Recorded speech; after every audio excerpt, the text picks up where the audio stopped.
Welcome to the All-Star Planning Podcast. My name is Kelsey, and this is the place where I talk all things teacher lesson plans. Today, we are talking about getting your year organized on a calendar. I want to start off by saying that it is absolutely impossible to get your entire year on a calendar in August or September. Literally impossible. The reason I know this is because you may think that you teach 180 days in a school year, but you simply don't. You don't. Between testing days, field trips, assemblies, days that you're sick, and then your unit tests, you don't have 180 days. In fact, you're probably working with like 150. Yeah, I would say like 6 weeks of the school year is probably spent not as teaching days. They're spent as other days. So for me, for instance, I have 14 units, and each of those units comes with a unit test that takes up an entire period. That is not really a teaching day per se. It's a testing day. So that's 14 days and just about 3 weeks, right?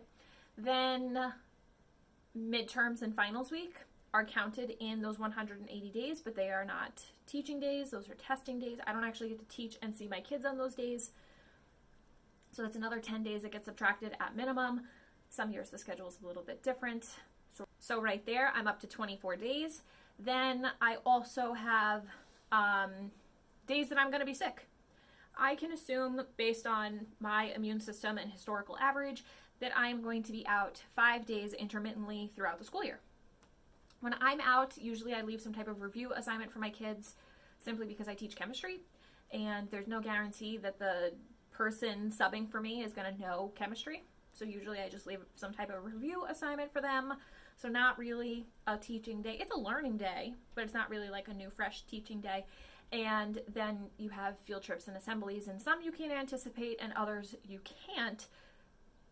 So you can't really plan for teaching 180 days. Just putting it out there. Now, what some people do as their alternative is that they will put 1 quarter at a time on a calendar, and then they leave 5 days empty for those days of uncertainty.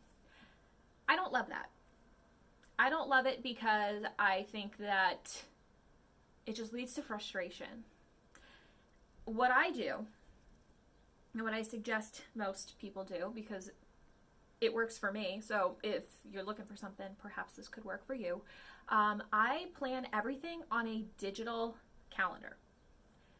Actually, it's not even really a calendar. I have a Google slideshow, like in Google Slides, and each slide has a 5x5 grid on it, or a 5x6 grid, whatever. I make it into a calendar, label the top Monday through Friday, I throw in the dates, and then I can see my 10 months of school all at once. I go through in the beginning of the school year and I block out, according to my district calendar, all the days that we're going to be off, our spring break, our winter break, etc., etc. And then as the year progresses, I fill in dates that become a little bit more clear as we go. Like we have 2 assemblies that I know. One is going to be the end of September, the next one's going to be in February, but I don't necessarily know the actual dates. So I just will like write myself a note, don't forget about the Black History Month assembly.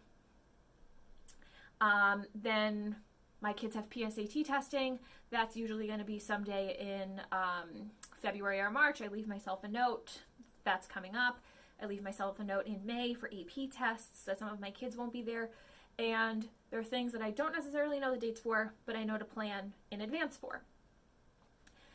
The reason I like the digital calendar is because it is super easy to change.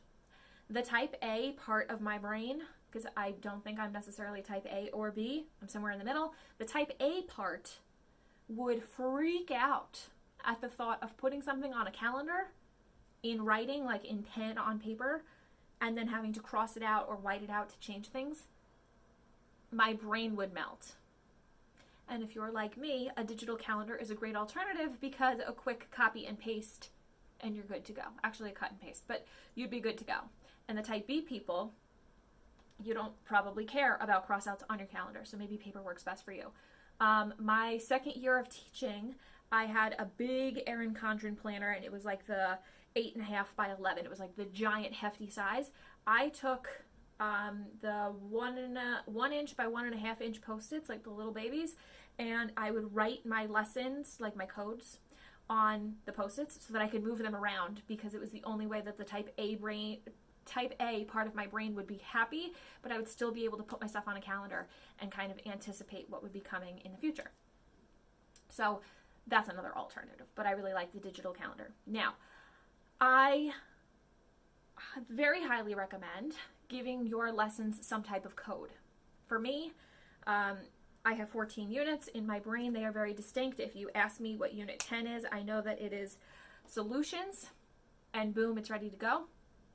You can ask me what lesson 4.10 is, and I know that it's metallic bonding, only because I have been using this code system for a long time, so it's kind of firmed up in my brain. There's a little rearrangement between each year, but for the most part, it's the same. The first number in my code is the unit number, and the second number is the lesson number. I use this everywhere. I use it on my paper planner. I use it on my calendar planner. I put it on the kids' notes. I write it on the board each day with their learning target. I put it on my official lesson plans. I put it everywhere. For me, it just works. So when I have lesson 4.7 on average atomic, nope, that's 2.7. 2.7 is average atomic mass. I know that anywhere I write 2.7, that's the thing that I will be teaching that day. It's just something that works for my brain. I suggest that you number your lessons in some way, shape, or form, because it makes it really easy to just like throw these codes wherever you may need them, whether that's on your calendar or your lesson plans or whatever. Now, the calendar, back to the calendar.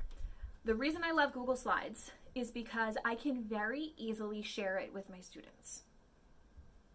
Sharing my calendar with my students. Yes, I do.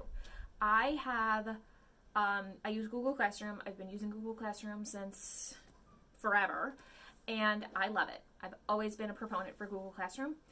What I do, I give the kids the whole calendar, but I don't let them see the whole calendar, because in September, there's no reason for the kids to know what is happening in December.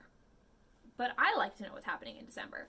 So in this calendar, I just put like a square, and I color it in, and I just write coming soon. So the kids will only be given what they absolutely need. And for me, I like to give them a unit at a time. So if we started unit 3, and I know that unit 3 is going to be 10 days long, they are just given 10 days on that calendar. I like them to know the labs that are coming at them, because New York has a lab requirement, and I really don't like the kids to miss them. So I will have kids like ask me, oh, my parent has to take me to a doctor's appointment. What is happening on, 2 Thursdays from now? And then I'll say, hey, it's on the calendar. We have a lab. Please don't miss it, and see if you can get that doctor's or orthodontist appointment on a different day, because missing a lab is a big deal. Missing a test, kind of a big deal, because then you have to organize all these makeups. So I like to give the kids as much of the calendar as I can, but I will only give them the part of the calendar that is firm. I really, really, really don't love giving the kids the calendar if I know that it's going to change. So I really try to stick to keeping things firm, simply because there's no reason to cause confusion. Now, if you teach little guys, like kindergarten, first, second, I don't know when they start with their standard digital learning and responsibility for upcoming dates, I would suggest, instead of giving a digital calendar that you expect the kids to look at, instead to create some type of newsletter or paper calendar that you can send home in take-home folders for parents. This way they know upcoming dates and assemblies and things that are coming at them, so that they can schedule their orthodontist appointments. I don't know, what do second graders need? I don't know, I feel like my kids are at the orthodontist all the time. That's the perks of teaching 10th grade, right?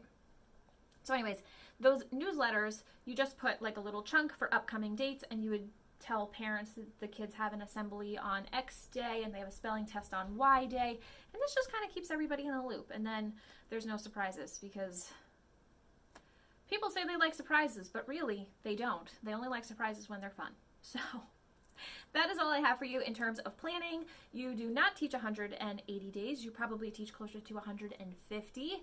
There is absolutely no way that you can plan your entire school year in August or September because you can't anticipate every single day that you thought would be a teaching day turning into a non-teaching day.